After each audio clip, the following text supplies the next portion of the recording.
acting FEMA director, and he assured me that they're going to be working closely with us. We do have the FEMA regional representative will be in the state EOC in Tallahassee. I think starting today, we will be standing up. The EOC is partially stood up today, will be fully stood up tomorrow. Today also I'm going to be requesting a pre-landfall declaration from the federal government for protective measures and also direct federal assistance for generators and pumps. And I was able to speak with the acting director of FEMA this morning. We do not anticipate that being a problem, and so we look forward to submitting that to the White House and getting the president's approval on that. I've also been in contact with President of Florida State, John Thrasher. As many of you know, there's a football game scheduled for Saturday night, a big game at Boise State in Jacksonville. Well, given Jacksonville's location, given the uncertainty of this storm, they've looked for ways to figure out how they can accommodate that. And so I think they're going to go forward with the theme, but they're not going to do it in Jacksonville. They're going to do the game in Tallahassee, and I think they're going to have more details for everybody who's interested in that going forward. The message, I think, right now is that all Floridians really need to monitor Hurricane Dorian and make the necessary preparations. It's a track that has a significant amount of uncertainty. I was talking with Ken and some of these people, and you could make a case for places like Miami and the Keys to get impacted. You can make a case for it to be northern Florida, obviously central Florida. So really the key is to have your plan and make those preparations right now. And you have to assume that if you're affected by the storm, that you will lose power. So make accommodations to be able to weather that. Now, I've spoken with the president of Florida Power and Light.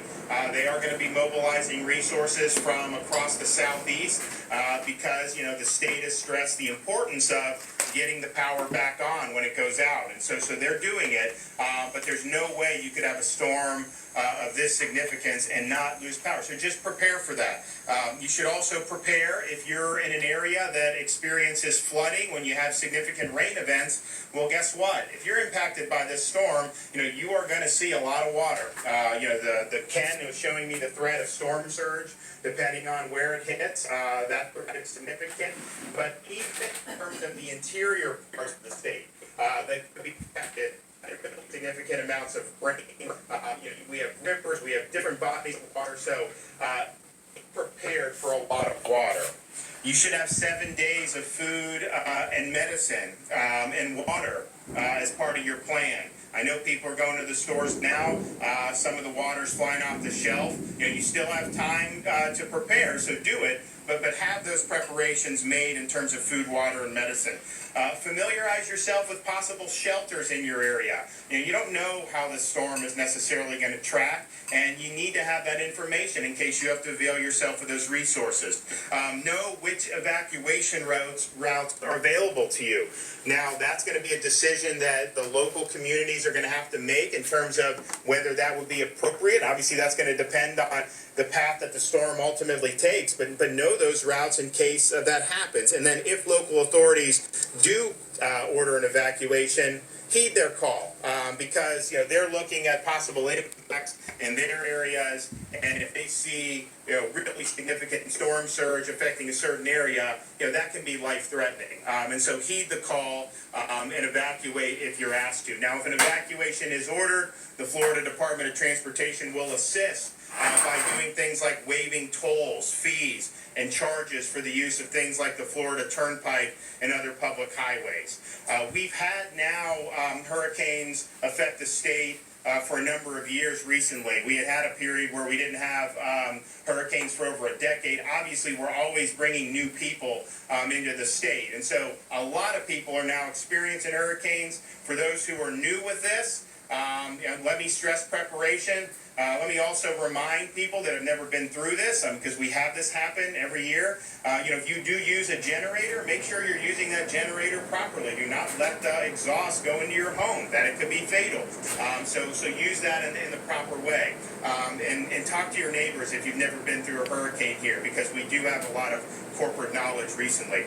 In terms of some of our agencies, as school closures are announced, that will be posted on the Florida Department of Education website, which is www.fldoe.org/hurricane-info. As of this morning, no closures have been announced, but obviously we anticipate that as a possibility. Our Agency for Healthcare Administration has activated the emergency status system for healthcare facilities statewide so that they can enter their storm preparedness status, including generators and utility company information, emergency contacts, and bed availability.